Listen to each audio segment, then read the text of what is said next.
I had never gotten additional So you never went resources from above the them. director of the facility itself.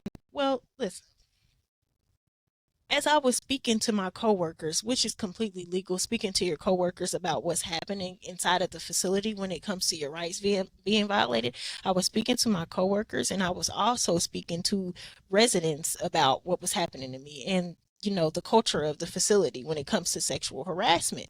And they began telling me how there was another resident in 2022 named Patricia Noonan that had been raped and smothered to her death.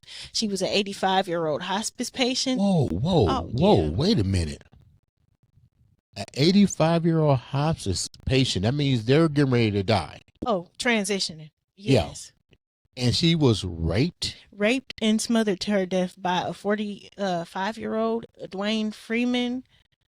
He was a drunkard.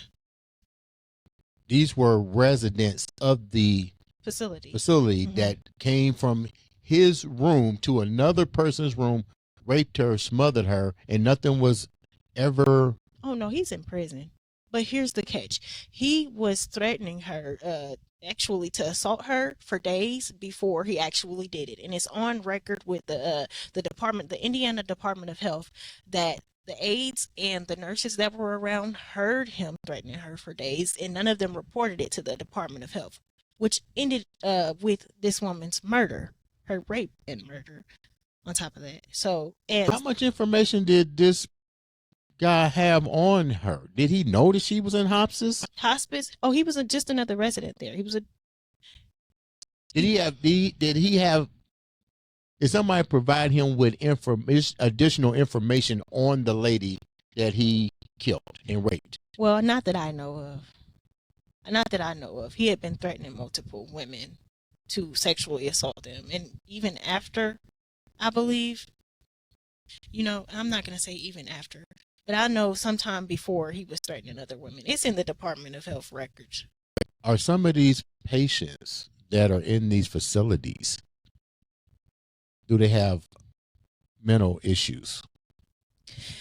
Yes, and I want to get this little tab bit out here. There's an evaluation, called PASR, and what that evaluation does is it separates mentally ill people from elders that actually need palliative care or are transitioning.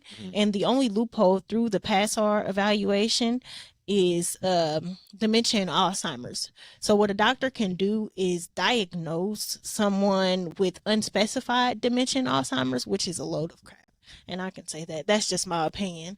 What they can do is diagnose someone with unspecified dementia and Alzheimer's, and it will keep that person who is actually mentally ill from going to a mental health facility where they Keep need them to in a be. facility like that. And it would keep them more comfortable in a facility with actual elders who are being put in danger by the mentally ill people that are being put in facilities with the elders, So we got doctors that are wrongfully or willfully violating certain acts to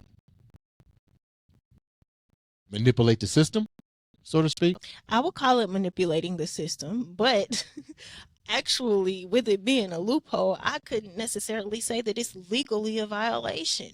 If unspecified dementia and Alzheimer's is just the doctor saying they can't put a finger on it, it's up in the air. But would I say manipulating? Yes, definitely.